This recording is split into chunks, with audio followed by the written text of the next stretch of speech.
খেলা মাইয়া হেতির মিডা মুখে রাশি তেরি আমি যেহেতু নোয়াখাইলা মাইয়া, সো দ্যাটস ওয়াই আর কি নোয়াখাইলা মাইয়া করা। বাট আমি জানি না বরিশালা সিঙ্গার মেয়ে আছে নাকি, যদি থাকে তাহলে আমি তাকে সাজেস্ট করে দিব যে তুমি একটা বরিশালা মাইয়া বানাও।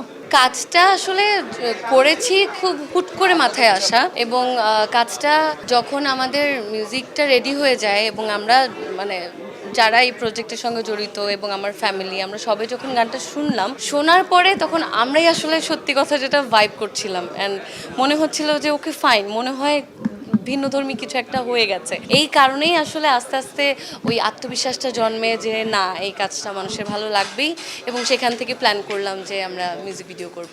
হ্যাঁ, যেই পরিমাণ আসলে ফিডব্যাক আপনাদের কাছ থেকেও আজকে পেলাম, এবং যেহেতু আজকে গানটা প্রকাশ হয়ে গেছে, আজকে টিজারটা প্রকাশ হওয়ার পর থেকেই আমি খুবই খুবই অসাধারণ ফিডব্যাক পাচ্ছি।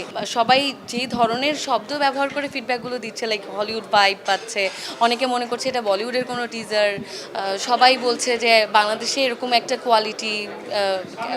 কোয়ালিটির টিজার মানে আনবিলিভেবল। এই ধরনের ফিডব্যাক দেখে আসলে সাহসটা এবং আত্মবিশ্বাসটা আরও বেড়ে গিয়েছে, এবং আমার বিশ্বাস যে সবাই কাজটাকে খুব পজিটিভলি নেবে ইনশাল্লাহ।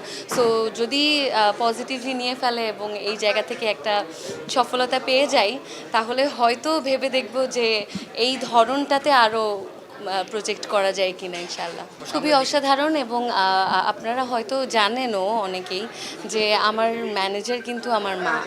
সো তিনি খুব অ্যাক্টিভলি আসলে এই বিষয়গুলোকে হ্যান্ডেল করেন, এবং আজকের অনুষ্ঠানটাকে এক্সিকিউট করার পিছনে তার অনেক বড় অবদান। এবং আমার আসলে লাইফটা খুব ফ্যামিলি ওরিয়েন্টেড, মানে আমি আমার বাবা যখন ছিলেন বাবা, এবং আমার ভাই, আমার শ্বশুরবাড়ির মানুষজন, আমার হাজব্যান্ড, মানে আমি খুব ফ্যামিলি ওরিয়েন্টেড মানুষ। সো আমি সব কিছুতে ফিডব্যাক বলেন বা যে কোনো একটা কাজ করার আগে সব কিছুতেই আমি আমার ফ্যামিলিকে ইনভলভ করি, এবং আমার এটা খুব পছন্দ।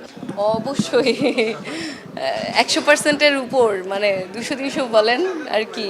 মানে আমার জামাইকে নিয়েই আসলে এই পুরো প্রজেক্টটা এক্সিকিউট করা। সো আজকের দিনটা তো খুবই স্পেশাল। এই দিনটাতে ও থাকতে পারেনি, এটা নিয়ে আসলে ওরও খুব মন খারাপ, এবং আমি অবশ্যই তাকে মিস করেছি। কিন্তু কাজ আসলে সবার আগে, কাজ ধর্ম, এবং ও যেমন ওর কাজটাকে রেসপেক্ট করে, আমি আমার কাজটাকে রেসপেক্ট করি, ঠিক একইভাবে আমরা দুজনের কাজটাকে সাপোর্টও করি।